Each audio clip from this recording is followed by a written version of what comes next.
बढ़ती हुई ठंड के कारण पक्षियों का अपने घरों को गर्म रखना बहुत जरूरी था। चिड़िया और उसकी बेटी गुड़िया घने जंगल से सूखी लकड़ियाँ इकट्ठी कर रही थी। मामा चिड़िया अपने कुल्हाड़े से लकड़ियाँ काटती और उसकी बेटी गुड़िया वो कटी हुई लकड़ियाँ इकट्ठी करके गठरी बना रही थी। मम्मा, जब आप छोटी थी तो आप भी अपनी मम्मा के साथ ऐसे ही लकड़ियाँ लेने आया करती थी। हाँ बेटी, जैसे मैंने ये सब अपनी मम्मा से सीखा है, ऐसे ही आपको अब ये सारे काम मुझसे सीखने होंगे।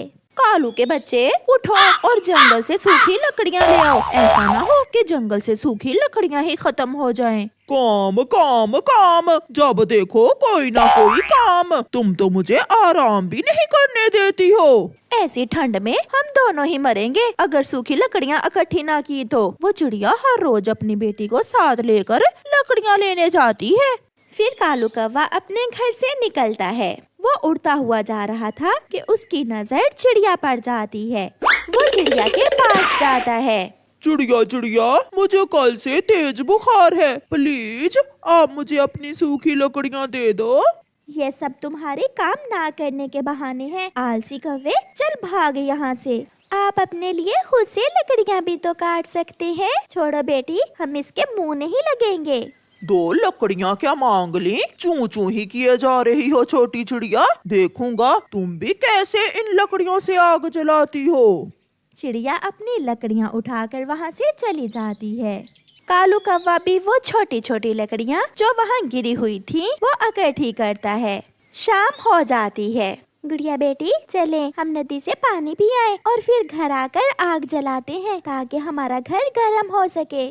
मम्मा और उसकी बेटी नदी पर जाती हैं। आज तो शाम होते ही आसमान से हल्की हल्की बर्फ रुई की मानिंद गिर रही थी। छुपा हुआ कालू कौवा चिड़िया और उसकी बेटी को जाता हुआ देखकर चिड़िया के घर में घुस जाता है और उनकी सूखी लकड़ियों पर पानी गिरा देता है।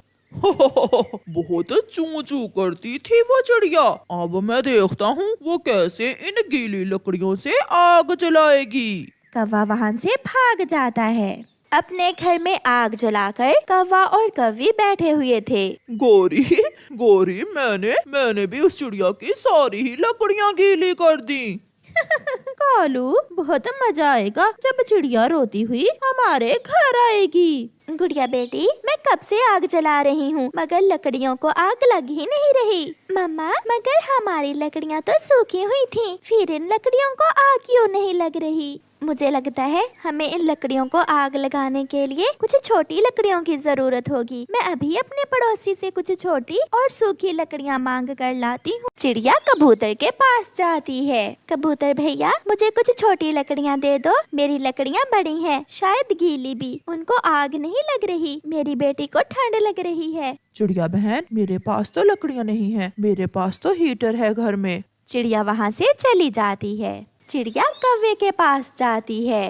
कौवे, क्या तुम्हारे पास कुछ छोटी और सूखी लकड़ियाँ हैं? चलो चलो भाग यहाँ से, बड़ी आई लकड़ियाँ लेने वाली। मैंने कहा था ना कि तुम भी उन लकड़ियों से आग नहीं जला सकोगी। चिड़िया रोती हुई वापस घर जा रही थी कि उसे कोई आवाज सुनाई देती है। चिड़िया चिड़िया, रुको रुको चिड़िया। चिड़िया रुक जाती है। मैं जंगल की परी हूँ। ये सब उस दुष्ट कौवे ने किया है। उसी ने तुम्हारी सूखी हुई लकड़ियों पर पानी गिराया है ताकि तुम ठंड से मर जाओ। जंगल की अच्छी परी, वो मेरा पड़ोसी हमेशा मुझे तंग करता है। जो किसी का बुरा चाहे हमेशा उसका अपना ही बुरा होता है। आप ये हीटर ले जाओ, ये जादुई हीटर है। इस हीटर से तुम्हारा घर मिनटों में गर्म हो जाएगा। ये सुनकर चिड़िया बहुत खुश होती है और वो जादुई हीटर लेकर अपने घर चली जाती है।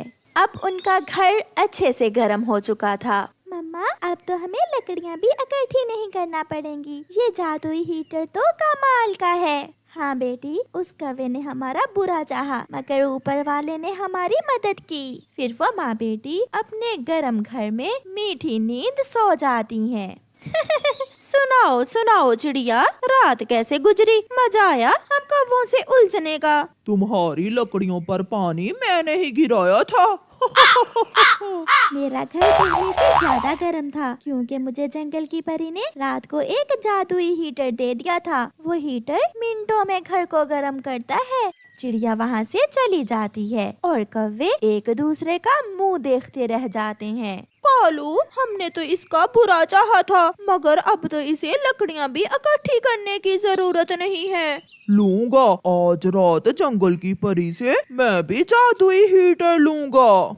फिर रात होते ही कालू कौवा अपने घर मौजूद लकड़ियों पर खुद ही पानी गिरा देता है। कालू, ऐसा ना हो कि वो जंगल की परी हमें जादुई हीटर दे ही ना और हम ठंड से मर जाएं। देगी, जरूर देगी। फिर कालू कौवा अपने घर से